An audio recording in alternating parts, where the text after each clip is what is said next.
कलाम खुदा के अंदर से जो आज हम सीखेंगे वो सीखेंगे कि ये जो त्यौहार है जिसे हम अमूमी तौर पर क्रिसमस का नाम देते हैं, ये क्या है और इसको मनाने की जो सी है रीजनिंग क्या है, ये क्यों जो सा है जो मसाया है उसका जन्म जो है वो होता है। हम देखते हैं कि कलाम खुदा के अंदर हमें दो आदमों का जिक्र मिलता है, first Adam and the last Adam. हम देखते हैं कि ये जो त्यौहार है ये 2000 साल पहले जो एक बच्चा पैदा होता है उसकी याद में जो उनसे ये मनाया जाता है, और वो बच्चा जो उनसे है वो बैतलहम में जो उनसे जो यहूदिया का शहर था जिसे आज इज़राइल कहते हैं उसमें जो उनसे वो पैदा होता है। और इसके मुतालिक हम जो उनसे पुराने और नए नामे दोनों के अंदर जो है ये हवाला मौजूद है। लूका रसूल की इंजील उसका दूसरा बाब जाएं तो उसकी पहली 20 आयात को देखें तो वहां पर इस वाक्य को कलमबंद किया गया है। और अगर आप इसकी प्रोफेसीज में जाएं, पेशन गोइयों में जाएं, तो यसाया नबी के सहीफे के अंदर जो है इसकी पेशन गोइयां मौजूद हैं। और उस बच्चे को जो नाम दिया गया है वो नाम जो उनसे ना ही जो है वो जो इंग्लिश में हम लेते हैं जीसस है, ना ही जो है उर्दू में वो यीशु है। वो बच्चा जो उनसे दाऊद की लड़ी से है, वो बच्चा जो है इब्रानी ख़ानदान से है, वो बच्चा जो उनसे है इब्रानी है, इब्रानी उसकी बूदोबाश होती है, और उसका नाम जो उसे दिया गया है वो भी इब्रानी ज़बान में है। और उस नाम को जो हम सीख चुके हुए हैं पहले, उसका नाम यहोवा शाह है, जिसका मतलब है ही इज़ आवर सैल्वेशन। हम देखते हैं कि इस टाइम में जब आप क्रिसमस का वर्ड ज़हन में लाते हैं तो अमूमी तौर पर क्रिसमस जो उनसे कहा जाता है कि ये दो लफ्ज़ पे मुश्तमिल है, क्राइस्ट और मैस पे। मैस जो उनसे बेसिकली MASS अगर आप लें तो उसका मतलब है गैदरिंग। तो क्राइस्ट की गैदरिंग, क्राइस्ट के लिए जब गैदरिंग की जाए तो वो क्रिसमस का नाम कहलाता है। जबकि यहाँ पे जब क्रिसमस अगर आप वर्ड यूज देखें तो ये जो है सिंगल एस के साथ है, और जब सिंगल एस को अगर आप देखें तो ये म्योसिस वर्ड है उससे ड्राइव हुआ है। ये हम पिछली दफा सीख चुके हैं, हम उसकी डिटेल में नहीं आज जाएंगे। और इसका मतलब है भेजा जाना। और ये इसलिए जब ये सवाल किया जाता है कि ये क्रिसमस बाइबल में कहाँ पर मौजूद है, तो क्रिसमस वर्ड जो उनसे मौजूद नहीं है, लेकिन क्रिसमस अपने मानों के लिहाज से कलाम खुदा के अंदर मौजूद है। और वो कहाँ पे मौजूद है? गलीतियों 4:4 में मौजूद है। जब आपसे कोई ये सवाल करता है कि दिखाएं क्रिसमस कहाँ पे मौजूद है, तो आप उन्हें बताएंगे कि क्रिसमस जो सा है ये क्राइस्ट क्रिस्तोस से जो सा ड्राइव हुआ है, जो कि मसीहा, जो कि इब्रानी ज़बान का लफ्ज़ है, उसकी ट्रांसलिट्रेशन है जो लैटिन में की गई, और उसके बाद उसको इंग्लिश में क्राइस्ट के तौर पर जो है ड्राइव किया गया। तो ये मसीहा जो उनसे इब्रानी ज़बान का लफ्ज़ है जिसे मसीहा या मसीह जो उनसे उर्दू में आप उसे कहते हैं। और MAS जो उनसे म्योसिस से जो है ड्राइव हुआ है, इसका मतलब है सेंट। और गलीतियों 4:4 को देखें तो वहां पे लिखा है कि खुदा ने अपने बेटे को इस दुनिया में भेजा। So the meaning of the Christmas और मसीहा मैस जो है, जो नया वर्ड जो कानों के लिए है, इसका मतलब है कि हमारे लिए एक लड़का तवल्लद हुआ, जो कि खुदा की ने जो है वो की कुदरत से जो है माँ मरियम की पेट में वो रूल कुदस की कुदरत से वो हामला हुई और उसने बेटा जना। और ये ईसाई नबी जो है अपने 7 बाब 14वीं आयत में इसको बयान करता है। हम देखते हैं कि इस मौके के ऊपर, इस त्यौहार के ऊपर अमूमी तौर पर जो है आप नेगेटिविटी जो उनसे वो सीन जो है वो देखते हैं अमूमी तौर पर। और उसमें आप देखते हैं कि चरवाहे, उसमें आप देखते हैं जानवर हैं, उसमें आप देखते हैं कि यूसुफ है और उसमें आप देखते हैं मरियम है। जो इंग्लिश में जोसेफ कहते हैं, इब्रानी ज़बान में यूसुफ जो है नाम है। और जो मैरी इंग्लिश में कहा जाता है, क्योंकि नाम जो है इज एन आइडेंटिटी। नाम की ना ही आप ट्रांसलेट कर सकते हैं नाम को, ना ही नाम को जो उनसे अपनी मर्जी के मुताबिक रख सकते हैं, क्योंकि नाम देना इख्तियार वाले का काम है। जिसका इख्तियार होगा वही नाम जो है आपका रखेगा। जैसे आप सबके नाम आपके माँ बाप ने रखे हैं। बच्चा बाप का नाम नहीं रखता, बल्कि बाप अपने बच्चे का नाम रखता है, क्योंकि बाप का इख्तियार है कि वो अपने बच्चे का नाम रखे। तो यूसुफ और मरियम जोन्स है, उनके यहाँ जो बच्चा पैदा होता है वो यहोवा शाह है, जिसका नाम रखा जाता है। और हम देखते हैं कि जब यहोवा शाह पैदा होता है तो इससे आगे हिस्ट्री जो है दो हिस्सों में तकसीम हो जाती है। एक वो हिस्सा जो उससे की पैदाइश से पहले का है, और एक वो हिस्सा जो उसकी पैदाइश के बाद का है। लेकिन आप देख रहे हैं कि आज मॉडर्न वर्ल्ड के अंदर जो ये मसीहा मैस या क्रिसमस जिसे आप कहते हैं, ये तब्दील हो रहा है। और तब्दील कैसे हो रहा है कि आज आप बहुत सारी लेजिस्लेशंस हो चुकी हैं अमेरिका के अंदर, वेस्टर्न वर्ल्ड के अंदर, और ये कहा जा रहा है कि गवर्नमेंट प्लेसेस के अंदर, privately you can conduct the events, लेकिन government places means government institute, जिसमें स्कूल्स भी शामिल हैं, ये लेजिस्लेशन जो सी है वो कंडक्ट की गई हैं, कॉन्स्टिट्यूट की गई हैं कि आपने रिलीजियसली जो है इसको बयान नहीं करना। आज अमेरिका के अंदर इसकी जो सी है जो लेजिस्लेशन हुई है गवर्नमेंट इंस्टीट्यूट के अंदर, वहां पे ये कहा गया है कि आप जो है इसको बजाय मैरी क्रिसमस कहने के आप इसको हैप्पी हॉलीडेज का नाम दें, या इसको जो है सीजनल ग्रीटिंग्स का नाम दें, या सीजन ग्रीटिंग्स का नाम दें। अगर जो सा है सवाल उभरता है कि वो क्या जरूरत महसूस की गई है कि इस पैदाइश को मनाया जाए, इसकी अहमियत को बयान किया जाए, और अब वो क्या चेंज आई है कि इस पैदाइश और इसकी अहमियत से इनकार किया जाए। हम जो उनसे इसको सीखने के लिए हमें तारीख में जाना पड़ेगा, इसकी हिस्ट्री में जाना पड़ेगा। और जब आप हिस्ट्री में आप जाते हैं तो हिस्ट्री में आपको पता चलता है कि वाहिद जो मुस्तनद किताब जो इस पैदाइश के बारे में जिक्र करती है वो खुदा का कलाम है। अगर खुदा का कलाम जो सा है वो वाकई खुदा की तरफ से है, जो बाइबल है अगर वो वाकई खुदा का कलाम है, तो फिर वो जिंदगी को और तख्लीक कायनात को जो है वो एक्सप्लेन जरूर करेगी। और अगर वो खुदा का कलाम नहीं है तो फिर ना ही वो जिंदगी को बयान कर सकती है, और ना ही कायनात की जब तख्लीक हुई है उसको बयान कर सकती है। तो हमारा आज का जो मौजू है तख्लीक कायनात से पैदाइश तक, फ्रॉम क्रिएशन टू बैतलहम, के क्रिएशन से लेकर बैतलहम तक हम कैसे पहुंचे हैं। हम जब हिस्ट्री को देखते हैं तो हमें पता चलता है कि 3000 से ज्यादा मरतबा कलाम खुदा ये दावा करता है कि यह खुदा का कलाम है। बाइबल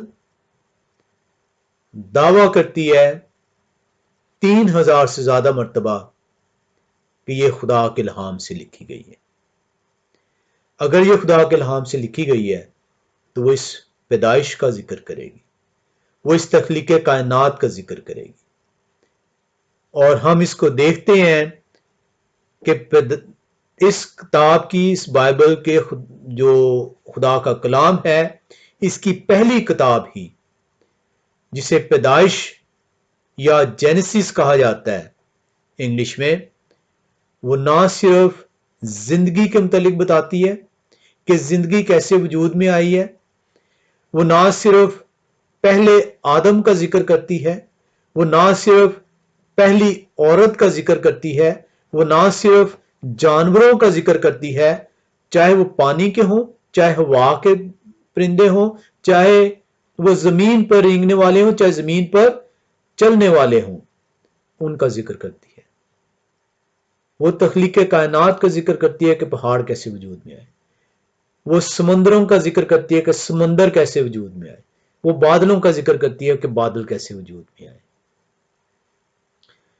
हम सीखने के लिए पैदाइश की किताब में आएंगे और देखेंगे कि वहां पर सूरज, चांद, सितारे, पहाड़, समंदर, जानदार और बेजान तमाम चीजें जो हैं ये कलाम खुदा, खुदा की कुव्वत से बयान करता है।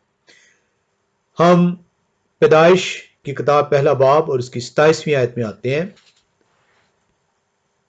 पैदाइश की किताब पहला बाब और उसकी 27वीं आयत को जब आप पढ़ें तो कलाम खुदा हमें यूं सिखाता है, और खुदा ने इंसान को अपनी सूरत पर पैदा किया, खुदा की सूरत पर उसको पैदा किया, नरो नारी को पैदा किया।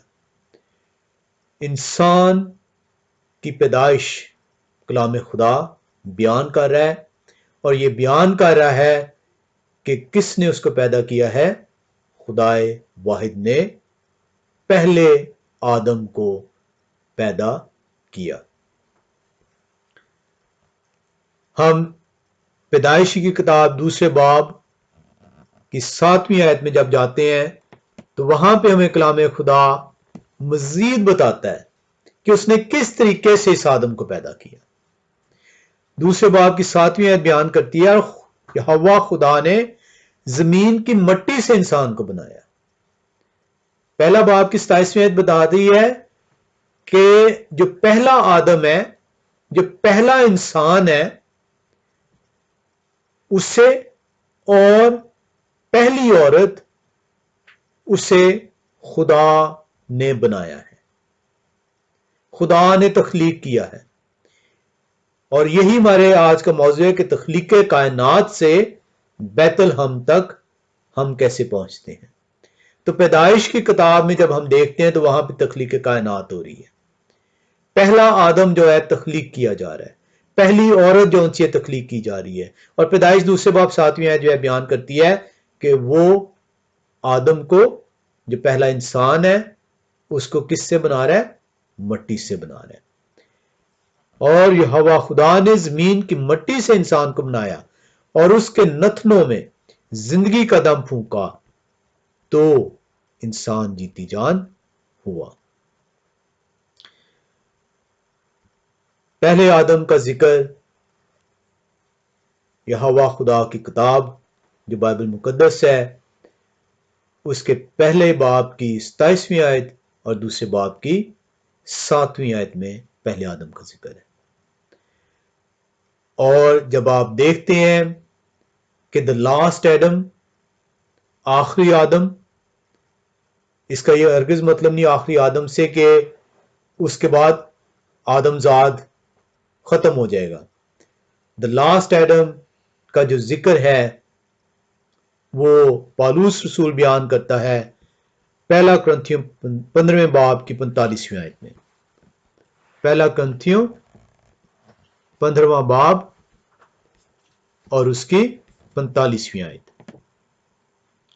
जब आप उसको देखते हैं तो वहां पे कलाम खुदा आपको सिखाता है, चुनाचे लिखा भी है कि पहला आदमी यानी आदम जिंदा नफ्स बना, पिछला आदम जिंदगी बख्शने वाली रूह बना। हम ये जाके थोड़ी आज कंपैरिजन नहीं करेंगे the first Adam and the last Adam, क्योंकि हमारा मौजू जो है वो डिफरेंट है। कलाम खुदा पहला कुरिन्थियों 15वें बाब की 45वीं आयत में दोनों आदमों का जिक्र करता है। वो बयान करता है, चुनाचे लिखा भी है कि पहला आदमी यानी आदम जिंदा नफ्स बना। और जिंदा नफ्स कैसे बना? मट्टी से वो बनाया गया, उसके नथनों में जिंदगी का दम फूंका गया। जबकि पिछला आदम जिंदगी बख्शने वाली रूह बना। पहले में रूह फूंकी गई और जो पिछला आदम है, जो लास्ट आदम है, वो जिंदगी देने वाला आदम है। अब ये क्यों है ऐसा, इसको हम थोड़ा सा सीखेंगे। हम पिछले आदम को सीखने के लिए बहुत जरूरी है कि पहले आदम को पढ़ा जाए कि क्यों जरूरत पड़ी पिछले आदम की, क्या जरूरत थी पिछले आदम की जब वो आदम पहला बन चुका हुआ था। और इसी से हमें पता चलेगा कि तख्लीक कायनात से बैतलहम तक हम कैसे पहुंचते हैं, कैसे हमें बैतलहम तक पहुंचाया गया है और क्यों पहुंचाया गया है। हम जब देखते हैं पहले आदम को, तो हमने अभी देखा पहले बाब की 27वीं आयत और दूसरे बाब की 7वीं आयत में कि वो मट्टी से बनाया गया और उसके नथनों में जिंदगी का दम फूंका गया और इस बेस पे वो पहला जीता जागता इंसान ठहरा। हम जो उनसे पैदाइश की किताब के दूसरे बाब की 21वीं आयत में आते हैं। पैदाइश की किताब दूसरा बाब और उसकी 21वीं आयत, और वहां पे हम देखते हैं अब कि पहली औरत कैसे बनाई गई है। कलाम खुदा यूं बयान करता है पैदाइश 2 बाब 21वीं आयत में, और यहोवा खुदा ने आदम पर गहरी नींद भेजी और वो सो गया और उसने उसकी पसलियों में से एक को निकाल लिया और उसकी जगह गोश्त भर दिया। और यहोवा खुदा ने उस पसली से जो उसने आदम में से निकाली थी एक औरत बनाकर उस आदम के पास लाया। और आदम ने कहा कि ये तो अब मेरी हड्डियों में से हड्डी और मेरे गोश्त में से गोश्त है, इसलिए वो नारी कहलाएगी क्योंकि वो नर से निकाली गई। पैदाइश 2 बाब 21 से 23वीं आयत कलाम खुदा आपको ये सिखाता है कि किस तरीके से जो पहली औरत है वो पहले आदम की पसली से निकाली जाती है। अब यहां पे कलाम की समझ ना रखने वाले अक्सर ये सवाल करते हैं कि अगर आदम की पसली से वो निकाली गई है, क्योंकि तमाम बनी नौ इंसान जितने वजूद में आए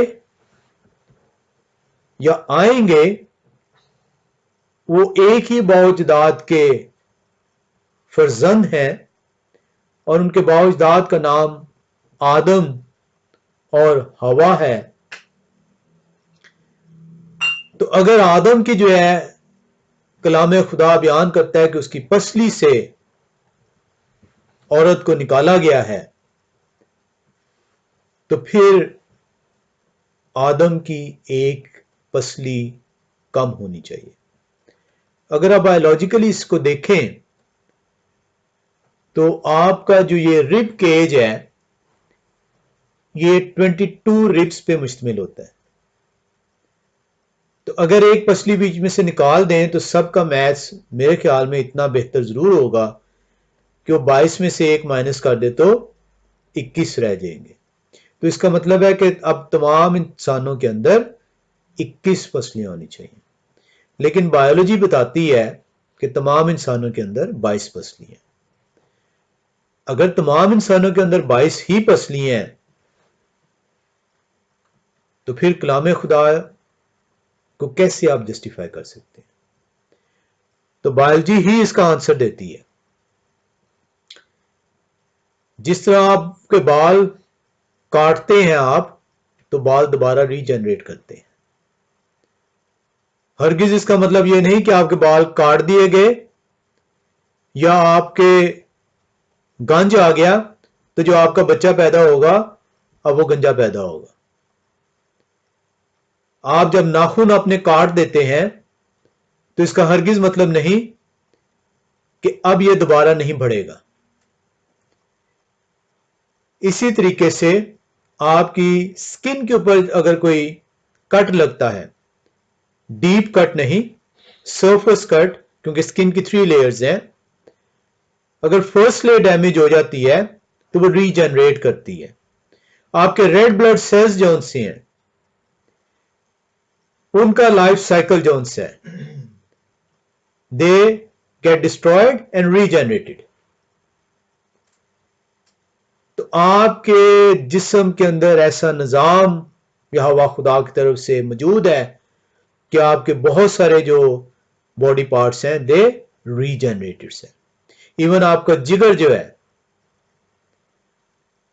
अगर वो आधा काट भी दिया जाए तो रीजनरेट कर जाएगा।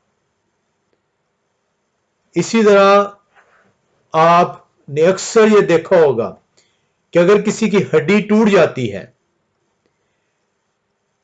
उसमें फ्रैक्चर आया था, उसका छोटा सा पार्ट मिस हो जाता है तो उसके अंदर रॉड डाली जाती है फॉर द टाइम बीइंग, और वो हड्डी, वो जो गैप है वो दोबारा से रीजनरेट कर जाता है। तो इसीलिए ये पसली भी जो है वो रीजनरेट हुई है। पहलवान का बच्चा पहलवान पैदा नहीं होता, या खिलाड़ी का बच्चा खिलाड़ी पैदा नहीं होता, साइंसदान का बच्चा साइंसदान पैदा नहीं होता। तो ये कहा जाए कि आदम की पसली निकालेगी, अब उसके तमाम जितनी औलाद थी उनकी पसलियां नहीं होंगी, ऐसा हरगिज बायोलॉजी इसको एक्सेप्ट नहीं करती। हम कलाम खुदा के अंदर से देख रहे हैं कि कलाम खुदा हमें यह सिखा रहा है कि पहला आदम और पहली औरत यह हवा खुदा ने कैसे तख्लीक की। How did he create the first Adam and the first woman. हमें यह भी सीखना है कि जब ये तख्लीक हो जाते हैं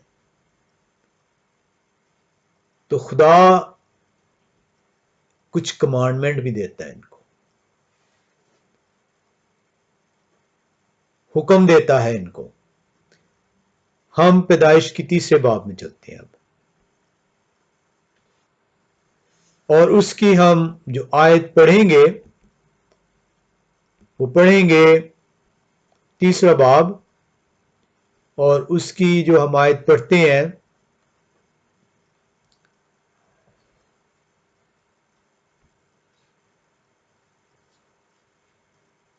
वो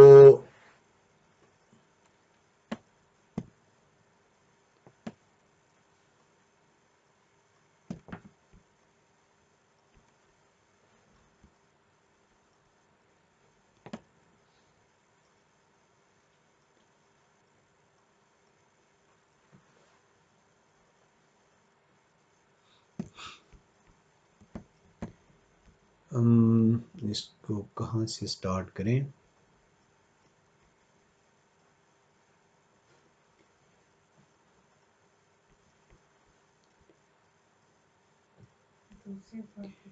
हाँ जी, हम इसको 2 बाब में आते हैं और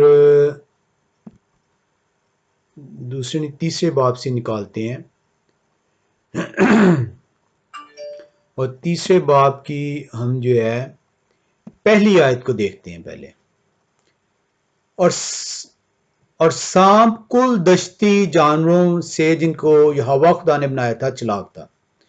उसने औरत से कहा, क्या वाकई खुदा ने कहा है कि बाग के किसी दरख्त का फल तुम ना खाना। औरत ने सांप से कहा कि बाग के दरख्तों का फल तो हम खाते हैं, पर जो दरख्त बाग के बीच में है उसके फल की बाबत खुदा ने कहा है कि तुम ना तो उसे खाना और ना छूना, वरना मर जाओगे। अब यहां पे हम देख रहे हैं कि यहोवा खुदा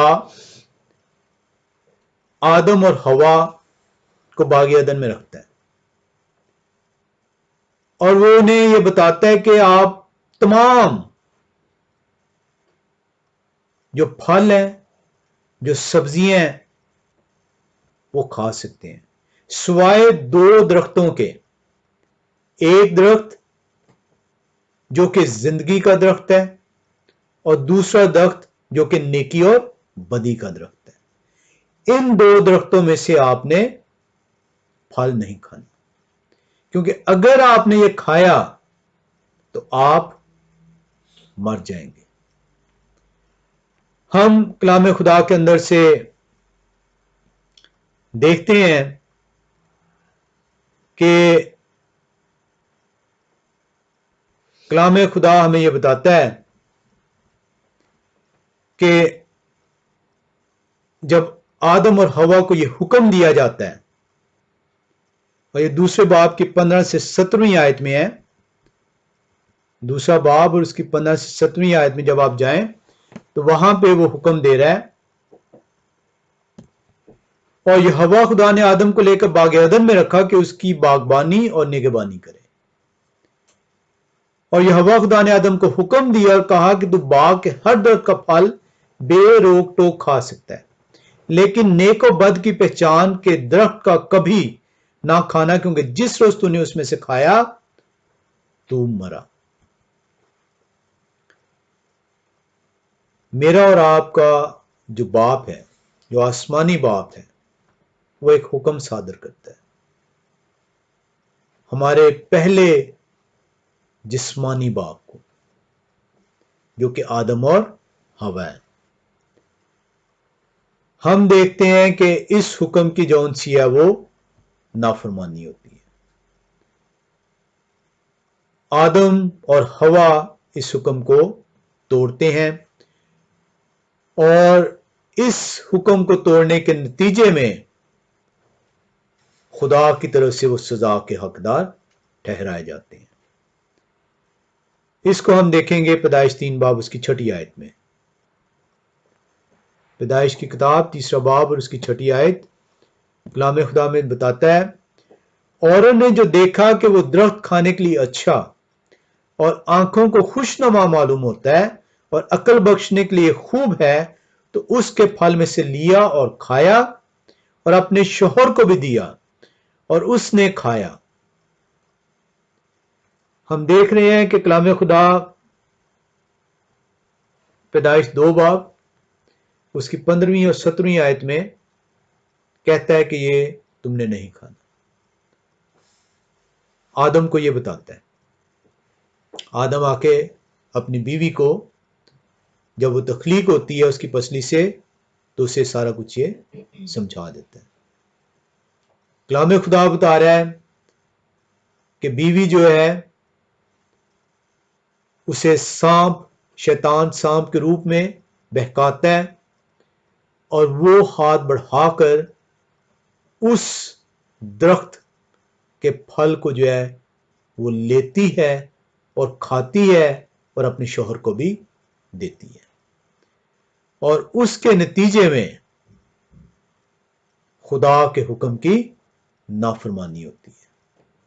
ये वो पहला गुनाह है जो बनी आदम करता है, और खुदा ने इस गुनाह की सजा जो सी है वो पहले से बता दी थी। उसने ये जता दिया था कि अगर तूने इसमें से खाया तो तू मरेगा। The wage of the sin is death. गुनाह की मजदूरी मौत उसने मुकर्रर की थी, क्योंकि कलाम खुदा में यह बता रहा है कि आदम, जो पहला आदम है और पहली औरत हवा, उसी से सारा बनीनो इंसान का सिलसिला चला है, क्योंकि पहला आदम जौन सा है वो गुनाह करता है और उस गुनाह के नतीजे में ये मौत जौन सी है वो बनी नो इंसान के अंदर सरायत करती है। जब मेरे बाप दादा ने गुनाह किया तो उस गुनाह की जो मजदूरी थी वो नस्ल दर नस्ल दर नस्ल हमारे अंदर मुंतकिल होती चली गई। हमारे अंदर वो तुखम मौजूद हुआ जो हमें गुनाह पर मजबूर करता है। एक भी शख्स हम में से ये दावा नहीं कर सकता कि मैंने गुनाह नहीं किया। और गुनाह क्या है? खुदा के हुक्म की नाफरमानी। हम में से एक भी शख्स ये नहीं कह सकता कि वो पाकबाज है, वो गुनहगार नहीं है। हम रोजाना दिन में 20 मरतबा उसके हुक्म की नाफरमानी करते हैं और उसने हुक्म की नाफरमानी को गुनाह ठहराया है और गुनाह की मजदूरी उसने मौत मुकर्रर की है। पहला आदम गुनाह करता है और उसकी सजा मौत मुकर्रर कर दी जाती है। पौलुस रसूल रोमियो के खत 5 बाब में ये बताता है, रोमियो के खत 5 बाब और उसकी 12वीं आयत के जब आप मुतालिया करें तो पौलुस रसूल बताता है,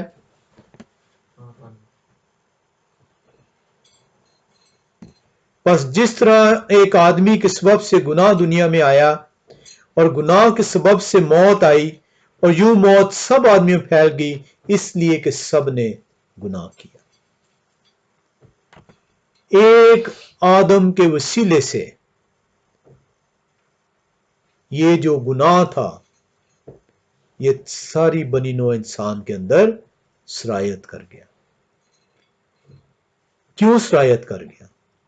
क्योंकि हमने ये गुनाह का तुख्म जो है वो आदम से नस्ल दर नस्ल होता हुआ हमारे अंदर भी मौजूद हुआ और हमने भी जौन से गुनाह किया और खुदा के जलाल से महरूम हुए। जब आदम गुनाह करता है तो पैदाइश 3 बाब उसकी 7वीं आयत बयान करती है, तब दोनों की आंखें खुल गईं और उनको मालूम हुआ कि वो नंगे हैं और उन्होंने अंजीर के पत्तों को सीख कर अपने लिए लुंगियां बनाई। अब यहां पे अक्सर जो उनसे वो हम जो देखते हैं वो ये देखते हैं कि खुदा ने उन्हें कहा कि अगर तुमने इस दरख्त के फल में से खाया तो मरोगे, सजा मुकर्रर कर दी। और जब वो खाते हैं तो वो ये महसूस करते हैं, उन्हें ये मालूम पड़ता है कि वो नंगे हैं। 3 बाब उसकी 7वीं आयत बयान करती है और लिखा है कि दोनों की आंखें खुल गईं। क्या वो पहले नंगे नहीं थे? वो पहले भी नंगे थे,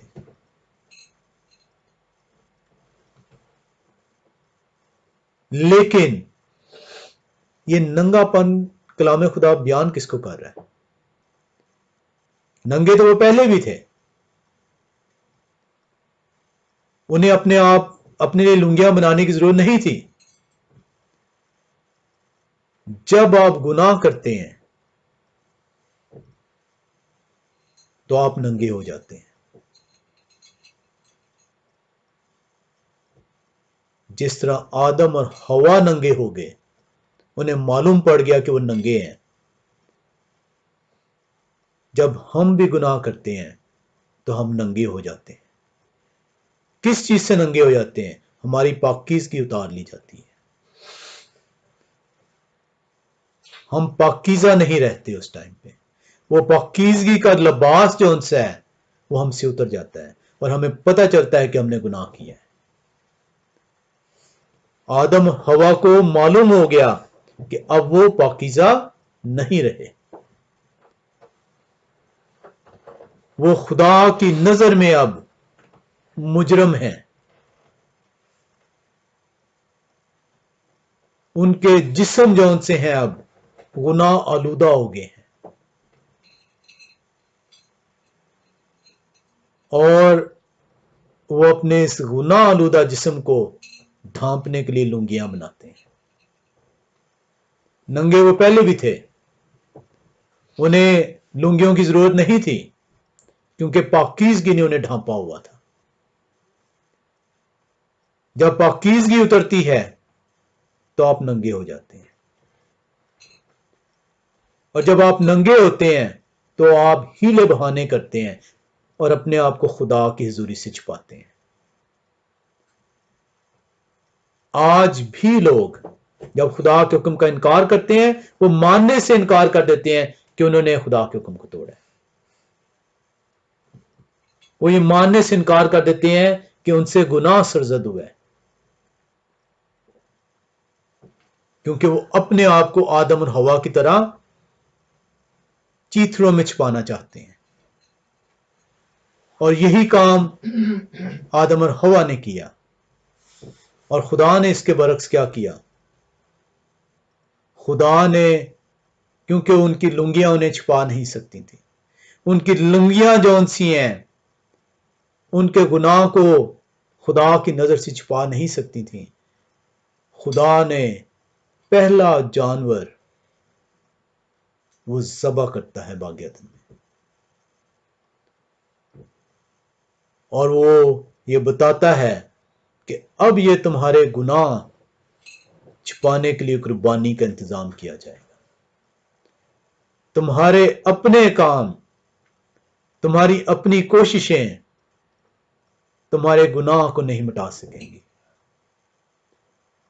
तुम्हारे गुनाह को मिटाने के लिए कुर्बानी का इंतजाम अब मुझे करना होगा, और खुदा खुद कुर्बानी का इंतजाम बाग अदन में करता है, और उनको लुंगियों की जगह चमड़े के लिबास से मुलब्बस करता है, और वो चमड़े का लिबास रिप्रेजेंट करता है कि अब ये कुर्बानी जो सी है बनी नो इंसान के लिए मुकर्रर की गई है, ताकि उनके ऊपर दोबारा उस पाकीज़गी को लाया जा सके, ताकि वो नंगे ना महसूस करें अपने आप को।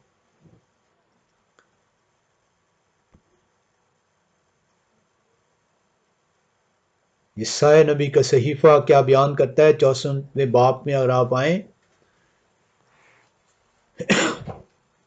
यशायाह नबी का सहीफा उसका 64वां बाब,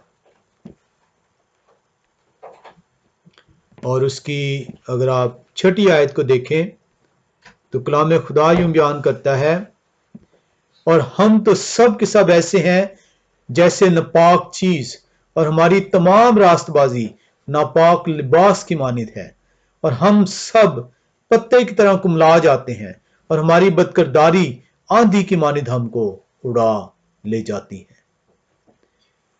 यिर्मयाह नबी भी इसको बयान करता है। वो कहता है कि आपसे ये गुनाह होता कैसे है? ऐसे होता है जैसे हवा से हुआ। कैसे हुआ? उसके दिल को अच्छा लगा, उसकी आंखों को खुशनुमा महसूस हुआ। दिल जौन सा है ये गुनाह की जड़ है। दिल हीलाबाज है, कलाम कहता है। जब भी आप शैतान आपको दबोचता है, वो आपके दिमाग को नहीं पकड़ता, वो आपके दिल पे काबू पाता है, वो आपके दिल को जकड़ता है, और आप अपने होंठों से बहाने तराशना शुरू करते हैं कि मैं चले, कोई मसला नहीं, खुदा कुछ नहीं कहेगा, सारे लोग तो करते हैं, मैं माफी मांग लूंगा।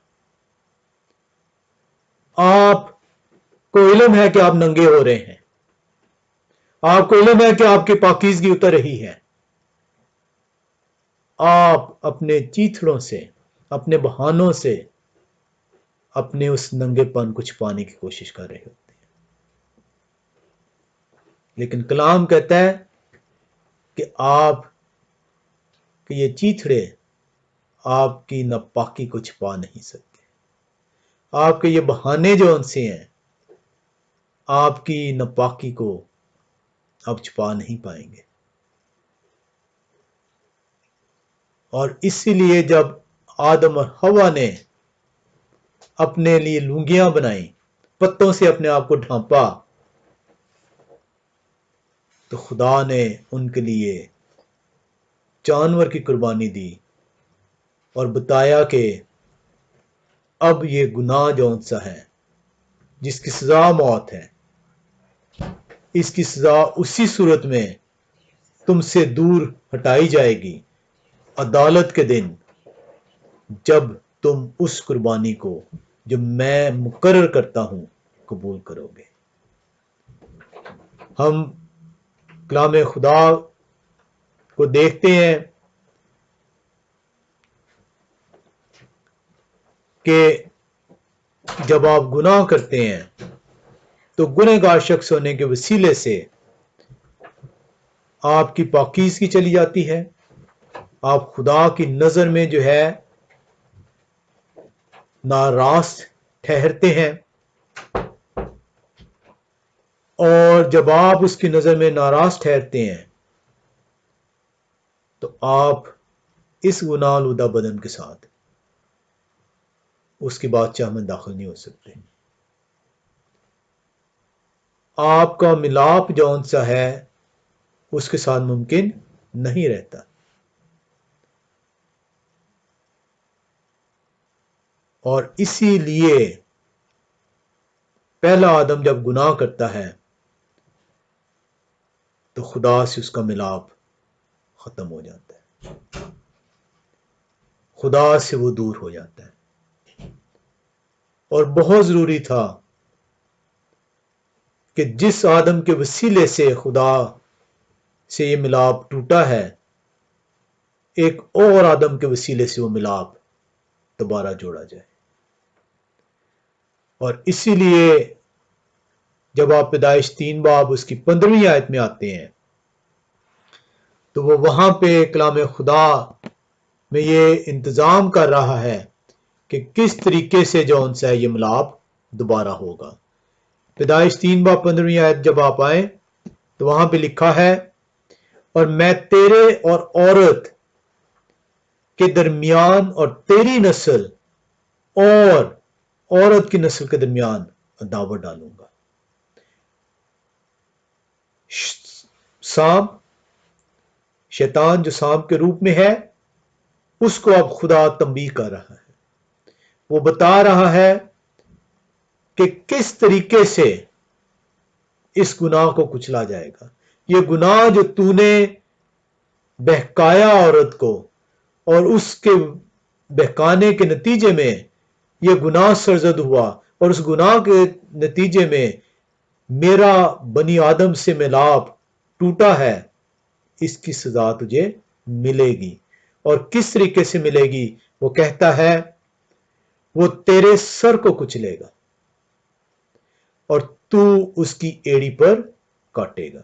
हम इसको बिल्कुल मुख्तसर सा सीखेंगे कि ये सजा किस तरीके से पूरी करता है। वो तेरे सर को कुचलेगा और तू उसकी एड़ी पर काटेगा। सर को कैसे कुचला गया और एड़ी पर उसने कैसे काटा, इसको हम मुख्तसर तौर पर देखते हैं।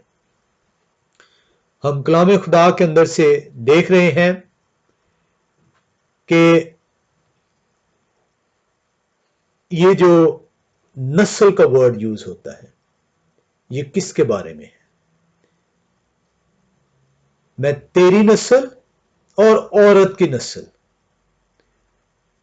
नस्ल वर्ड यूज किया गया है, नस्लें वर्ड नहीं यूज किया गया, सिंगुलर वर्ड यूज किया गया है। औरत की नस्ल कौन है, किसके मुतलिक इशारा है?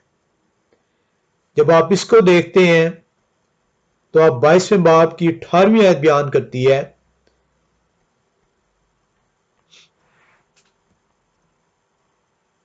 3 बाब की जब हम देख रहे हैं, इसकी तीसरे बाब की 16वीं आयत को जब हमने देखा तो वहां पे अगर आप देखें फिर से दोबारा तो वहां पे वो लिखा है,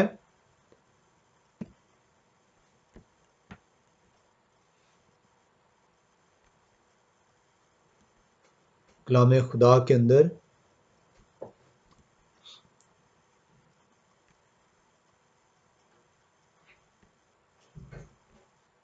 बाईसवां बाब उसकी 18वीं आयत, और तेरी नस्ल के वसीले से जमीन की सब कौमें बरकत पाएंगी। वो जो कलाम खुदा बयान करता है, 3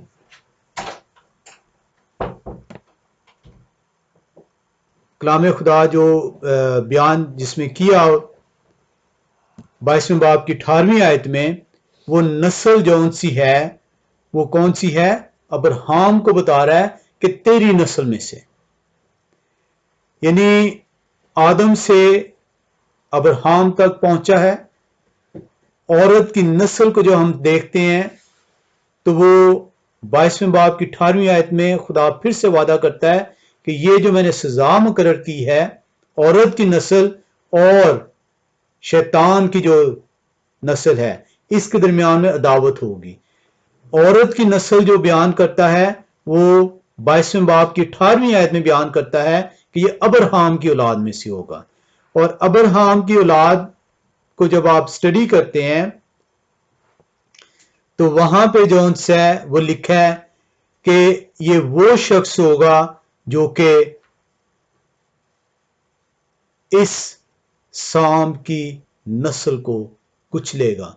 कैसे कुचलेगा? उसके सर को कुचलेगा। सर को कुचलने का मतलब जो है अभी हम थोड़ी देर में सीखेंगे, और एड़ी का जो है मतलब भी देखते हैं। इसको पौलुस रसूल 22वें बाब की 18वीं आयत को बयान करता है गलीतियों के खत में। गलीतियों का खत 3रा बाब और उसकी 16वीं आयत में वो बयान करता है, बस अब्राहम और उसकी नस्ल से वादे किए गए। वो ये नहीं कहता कि नस्लों से, जैसा बहुतों के वास्ते कहा गया था, बल्कि जैसा एक के वास्ते कि तेरी नस्ल को, और वो मसीह है। पौलुस रसूल वो जो वादा बागे अदन में यहोवा खुदा ने किया कि मैं तेरी नस्ल और औरत की नस्ल के दरमियान अदावत डालूंगा, वो औरत की नस्ल जो से 22वें बाब पैदाइश की 18वीं आयत में अब्राहम से बताता है कि इस नस्ल से जो है वो बच्चा पैदा होगा। और वो पौलुस रसूल गलतियों 3 बाब उसकी 16वीं आयत में बयान करता है कि बस अब्राहम और उसकी नस्ल से वादे किए गए। वो ये नहीं कहता कि नस्लों से, जैसा बहुतों के वास्ते कहा जाता है, बल्कि जैसा एक के वास्ते कि तेरी नस्ल को, और वो नस्ल मसीह है। हम देख रहे हैं कि ये जो मसाया है ये अब्राहम की नस्ल से है, और जब आप अब्राहम की नस्ल से जब आप चलते हैं तो ये दाऊद तक आता है, और दाऊद की नस्ल को जब आप लेते हैं तो ये मरियम जो है वहां पे आता है, और मरियम से जो है ये लड़का तो वलद हो रहा है। हम जो है पैदाइश 3 बाब उसकी 15वीं आयत में फिर से दोबारा जाते हैं। पैदाइश की किताब 3रा बाब और उसकी 15वीं आयत, और यहां पे हम देखते हैं, और मैं तेरे और औरत के दरमियान और तेरी नस्ल और औरत की नस्ल के दरमियान अदावत डालूंगा, वो तेरे सर को कुचलेगा और तू उसकी एड़ी पर काटेगा। अब यहां पे कलाम खुदा में ये सिखा रहा है कि वो किस तरीके से जो है उसके सर को कुचलेगा।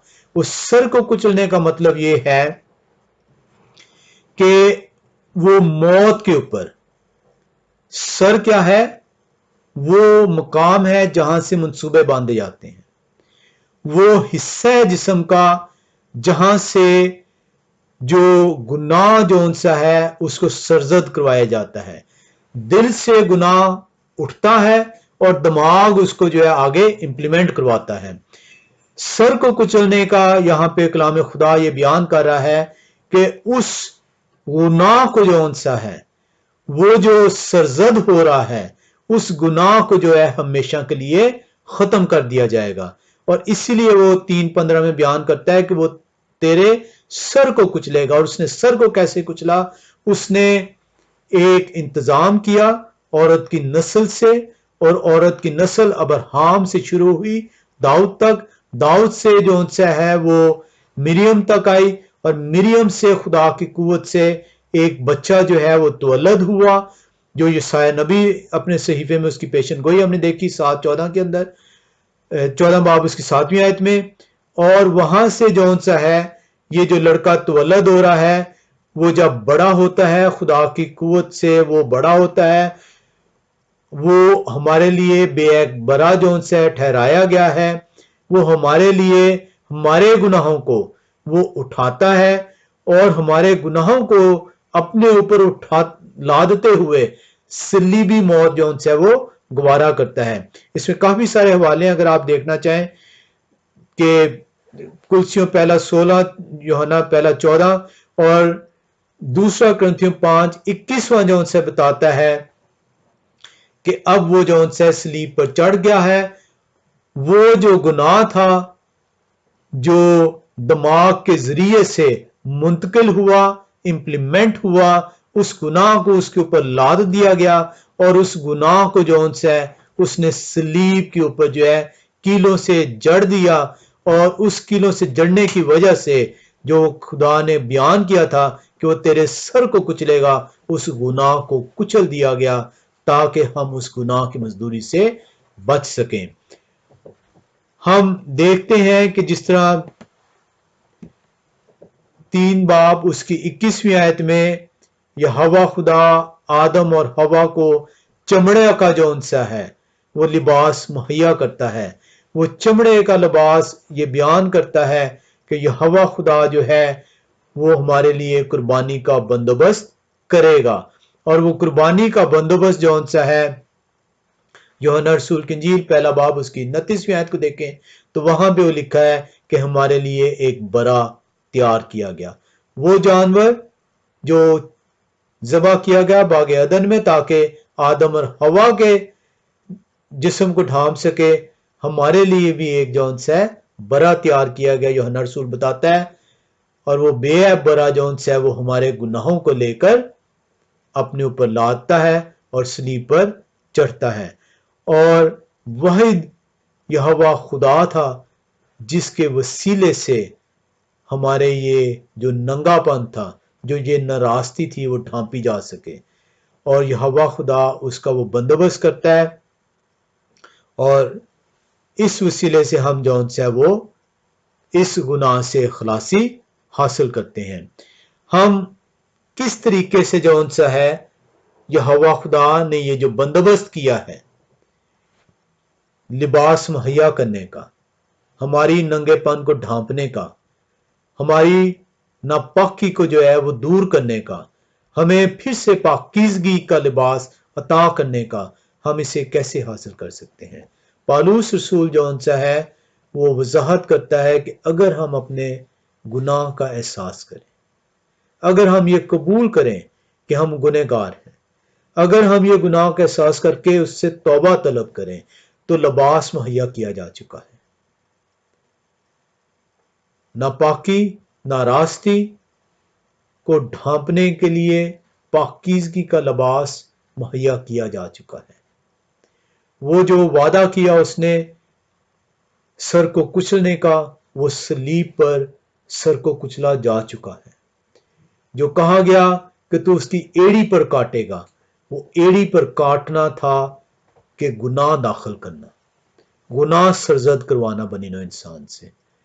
उसके नतीजे में उसने मुकर्रर की मौत, उस मौत को जब आप गुनाह करते हैं आपके ऊपर नाफिज कर दिया गया, उस सर ही को कुचल दिया गया।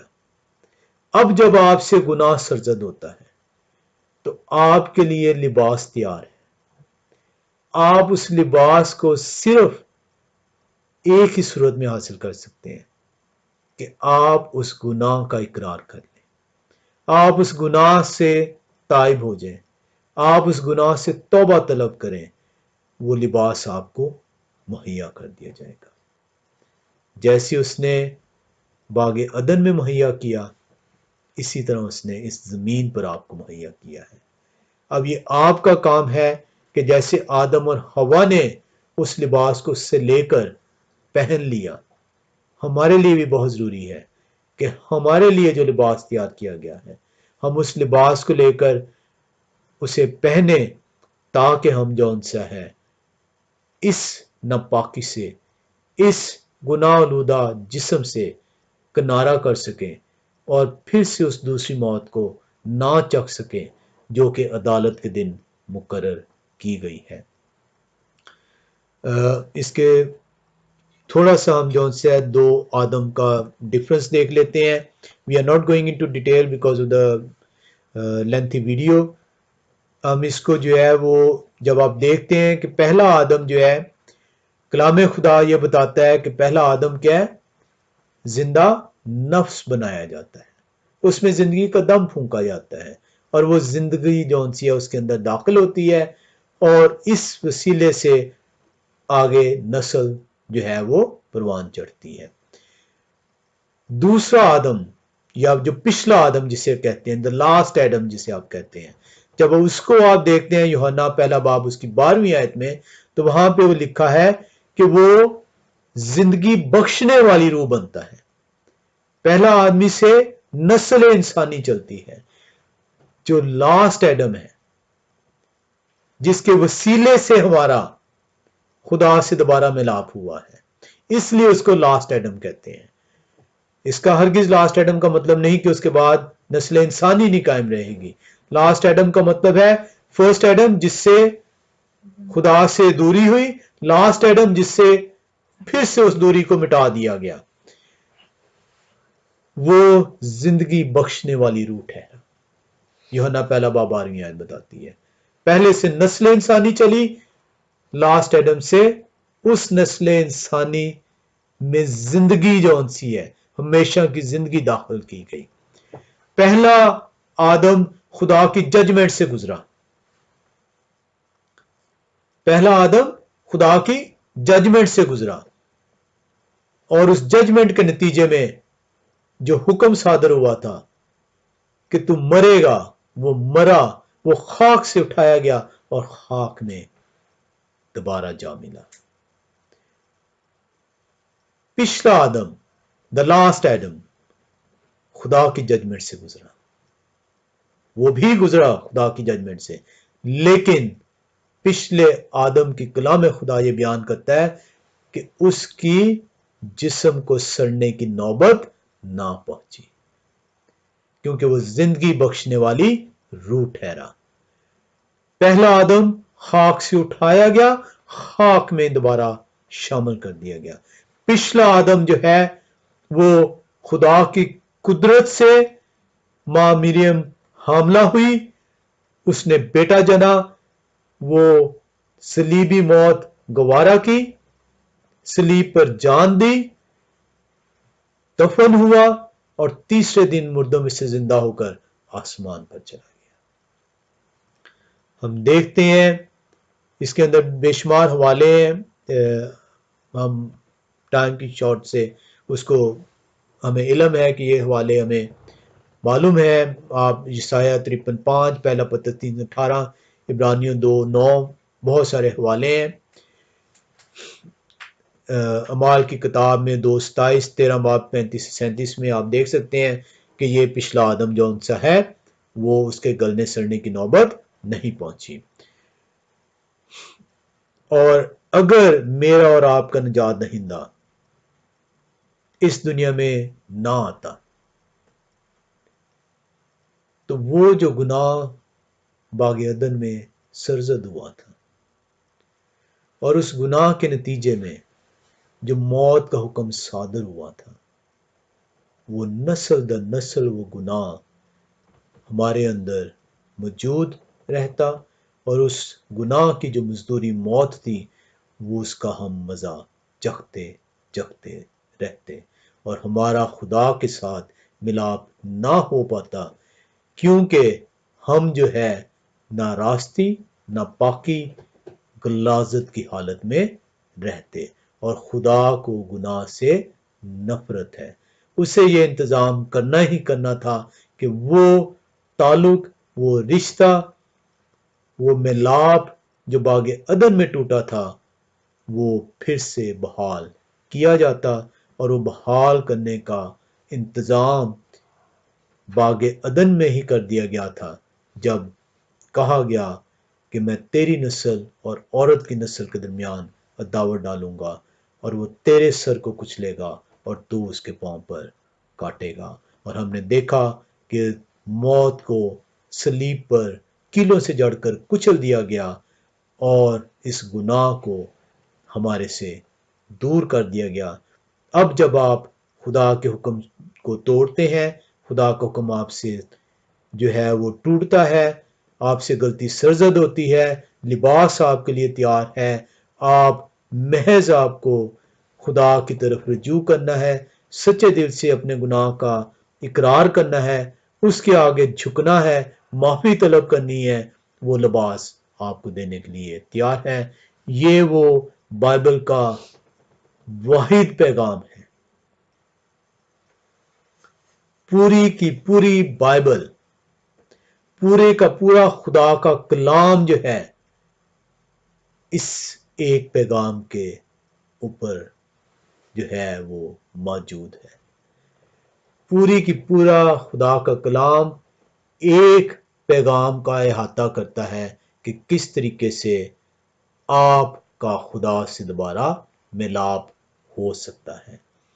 और ये हम खुशकिस्मत हैं कि हम इस मिलाप, उस बच्चे की पैदाइश की खुशी को जो है, जिसने हमारा मिलाप करवाया है, उसको मनाते हैं। हम सबको, आप इसे क्रिसमस कह लें, आप इसे मसाया मैस कह लें, आप इसे बड़ा दिन कह लें, आप इसे निजात का दिन कह लें, हम सबको इस खुशी में, जिस तरह आसमान पे खुशी मनाई गई जब इस मिलाप को, आप लूका रसूल की इंजील में आप जाएं 2 बाब में, तो वहां पे लिखा है कि फरिश्तों की एक गिरोह आती है और वो हम्द कर रही है क्योंकि ये मिलाप होने वाला है। खुदा ने इंतजाम कर दिया है उस मिलाप को जो हजारों साल पहले उसने बताया था कि मैं फिर से मिलाप करूंगा। इसलिए फरिश्ते हम्द करते हैं, इसलिए फरिश्ते खुशी मनाते हैं। हमें इसलिए कहा गया है कि यह खुशी तमाम उम्मत के लिए होगी, क्योंकि हर वो एक शख्स जो उसके नाम पर झुकेगा, उसके नाम का इकरार करेगा, उससे ये लिबास अनायत कर दिया जाएगा। खुदा हम सब को जो है वो तौफीक बख्शे कि हम इस लिबास को हासिल करने के लिए अपने गुनाहों का इकरार करें और उसकी हुजूरी में जाएं। खुदा हम सब को बरकतों पर बरकतें अनायत करे। आमीन।